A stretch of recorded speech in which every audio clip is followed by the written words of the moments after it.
Bonjour les amis, j'espère que vous allez bien. Je souhaite la bienvenue sur ma chaîne YouTube. Spécialement dans cette vidéo, nous allons nous intéresser à comment trouver les facteurs premiers de n'importe quel nombre. Euh, En utilisant le langage C, bien sûr. Nous allons de commencer, avant d'aller au code, nous allons retourner un peu mathématique, voir comment nous faisons ça. Oublier un peu la programmation. Donc, naturellement, lorsque nous prenons un nombre, nous voulons voir son facteur premier. Commençons par le diviser. Commençons par le diviser par le plus petit diviseur possible. Euh, et spécialement lorsque son nombre est pair, nous avons toujours l'habitude de commencer par 2. Donc lorsque nous prenons un nombre comme 180 qui est divisé par 2, alors le divisant par 2, nous obtenons combien? Nous obtenons 90. 90 est aussi divisé par 2. Donc tant que le nombre est divisé par 2, qu'est-ce que nous faisons? Nous continuons par le diviser par 2. Alors nous obtenons quoi? Le quotient 45 qui cette fois n'est pas divisible par 2. Alors lorsque ce n'est pas divisé par 2 comme ça veut dire que ce ne sera pas divisible par 4 ou bien par 6 ou bien par aucun autre nombre pair. Ce qui veut dire que maintenant, avec ce quotient-là, à 45, nous allons nous intéresser au nombre impair. Nombre impair, commençons par quoi? Commençons par 3. Donc, c'est nombre impair. Donc, divisons 45 par 3. 45 par 3, nous obtenons comme quotient 15 qui est divisible par 3.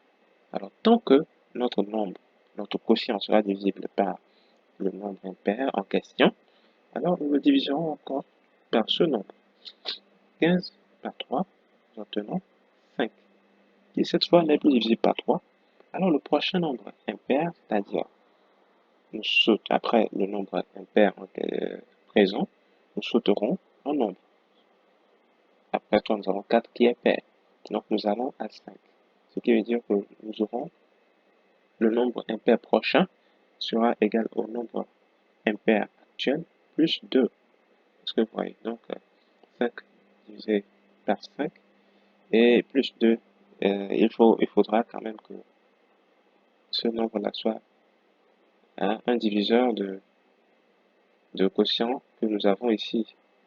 Sinon, nous continuons toujours par faire les plus 2 jusqu'à ce que il soit divisé, le quotient soit divisé par le nombre impair que nous aurons. Donc 5 divisé par 5, nous obtenons 1.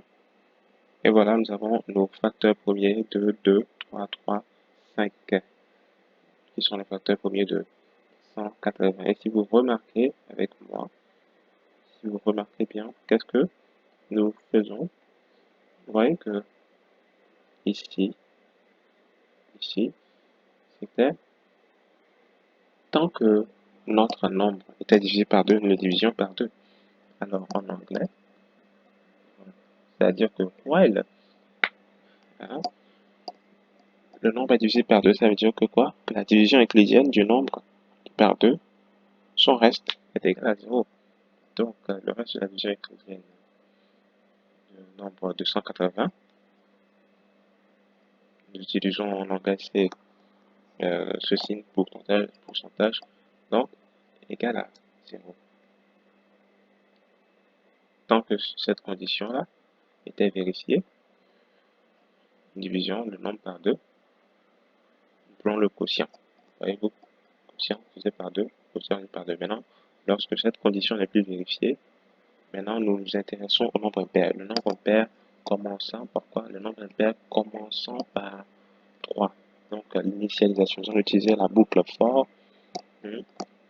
Donc for i égale à 3 et que i est inférieur ou égal à, euh, à 90, nous n'allons pas écrire de programme compliqué. 90, c'est en fait 180 divisé par 2. Vous savez que dès que hein, nous avons un nombre qui est supérieur à, à la moitié du nombre que nous voulons diviser, alors ça veut dire que le nombre n'est pas divisible par le facteur là qui est supérieur à la moitié du nombre. Donc, Moitié 180, c'est 90. On aurait pu utiliser, je crois, une librairie, une bibliothèque en, en C, la maths, mais nous n'allons pas l'utiliser, nous allons écrire ce programme très simplement. Donc, la modification. Après i, après que la condition ne soit plus vérifiée pour i égale à 3, par exemple ici, nous devons maintenant modifier la valeur de i. En faisant quoi? I égale à i plus 2. Voilà. Et dans ça, maintenant, lorsque nous prenons i égale à 3, c'est que ce que nous faisons, c'est que tant que le nombre sera divisible par 3, de faire quoi? De nous donner 3 et le quotient de ce nombre divisé par 3. Alors nous allons rapidement nous tourner vers le code pour voir ceci plus pratiquement. D'accord? Mais nous avons maintenant une idée sur ce que nous allons faire. On va utiliser la boucle while et for.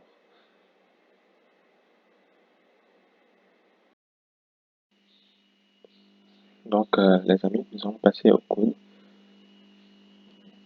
Rapidement, je vais mettre un préprocesseur cdiu.h.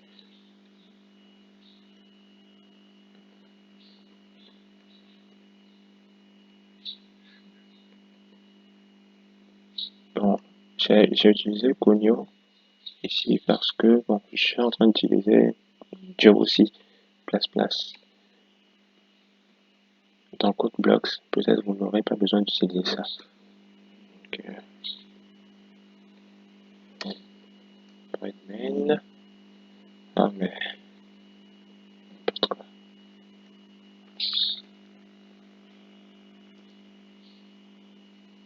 alors, premièrement, qu'est-ce que nous faisons? Nous allons demander à l'utilisateur d'entrer un nombre entre lesquels vous pouvez mettre n'importe ce que vous voulez. Hein. L'essentiel, c'est de demander à l'utilisateur d'entrer un nombre et de faire quoi? De recevoir ce nombre-là, de le stocker dans une adresse. Donc, nous allons utiliser la commande scanf. Alors, nous sommes en train de demander à l'utilisateur un nombre entier, pourcentage T, l'adresse et la variable. La variable que je n'ai pas déclarée.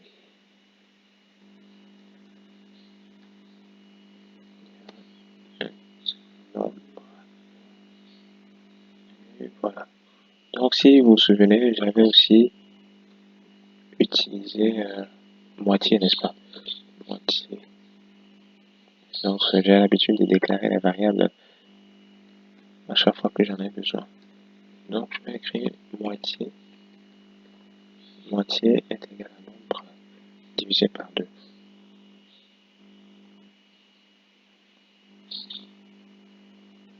Nombre divisé par 2. Je ne l'ai pas écrit ici parce que si j'avais écrit moitié égale à nombre divisé par 2 à ce niveau, qu'est-ce qui va se passer? Lorsque l'utilisateur va entrer le nombre, moitié sera lié à ce nombre-là en même temps.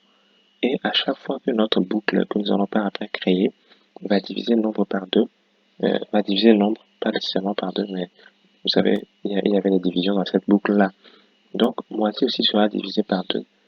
Je parle de la boucle while.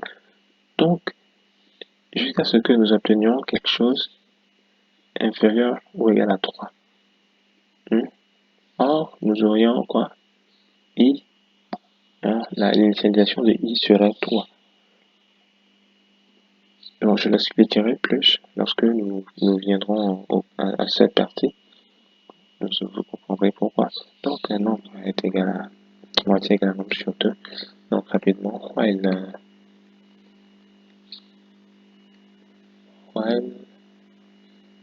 j'avais déjà tout expliqué, donc nombre égal, et vous allez remarquer que ici c'est quoi? C'est 2 égal. Donc n'oubliez pas, on fait un 0, je suis en train de foutre, voilà. Donc le nombre divisé par 2 est égal à 0. Pas nombre divisé par 2 égale à 0, mais la division euclidienne de le nombre par 2 a pour reste 0. D'accord? Donc le nombre est divisible par 2, ça. Alors, tant que nous avons ça, se passer, nous voulons alors afficher quoi? Le facteur premier là, qui est 2.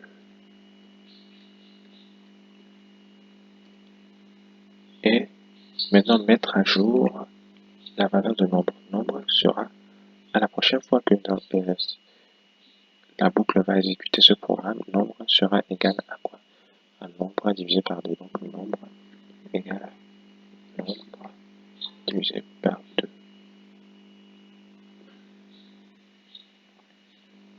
Donc voilà, on termine avec ça maintenant pour les nombres impairs. C'est-à-dire que le nombre a été divisé par 2 jusqu'à ce qu'il ne soit plus pair. Donc, for, et le premier nombre impair, c'est 3. Alors, à part 1, bien sûr. Parlons des entiers naturels. À part 1. Après 2, nous avons 3. Donc, i égale à 3. Et i est inférieur ou égal à quoi? À moitié. Voilà. Donc, ce que je disais, c'est que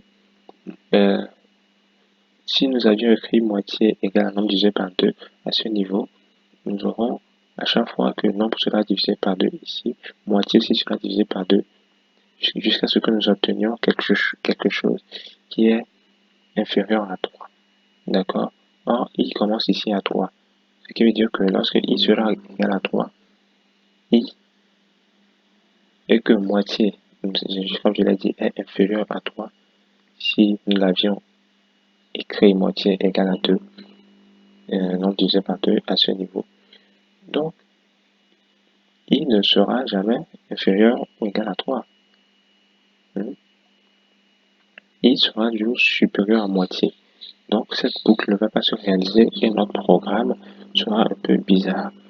Mais le fait de l'écrire ici veut dire que une fois que l'utilisateur entre le nombre moitié, garde la moitié de ce nombre jalousement, qui sera indépendante de toutes les opérations de cette boucle. Voilà, et qui nous évitera beaucoup de problèmes. Donc, à la mise à jour de i est égal à quoi? Le prochain nombre impair, c'est-à-dire que ça va sauter le nombre pair qui suit ce nombre impair et va déboucher sur le nombre impair suivant. Donc, i est égal à i plus 2. Et je ne sais pas si... Ok, c'est bon. D'accord. Maintenant, dans cette boucle, nous allons créer une boucle while qui va faire la même chose pour les i que ce que nous avons fait pour 2. Donc, while le nombre sur i a pour reste 0. Faire quoi? Print f.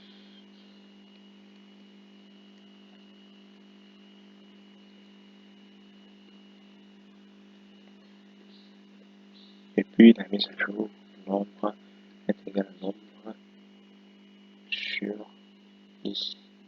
Voilà. Et nous la fermons.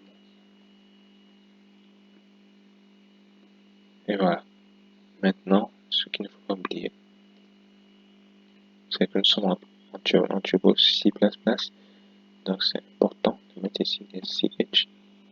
On n'a pas besoin de ça en code block. Et puis aussi d'effacer, d'essuyer l'écran. Donc clear screen. Voilà, ceci c'est juste pour essuyer l'écran. Parce que, bon, si on le fait pas, que j'exécute ce programme, ouais, l'erreur, je n'ai pas déclaré i. Voilà.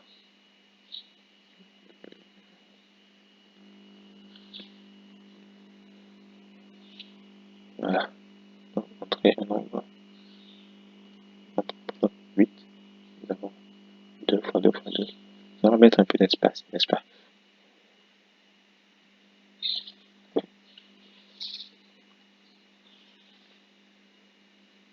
Oui, encore.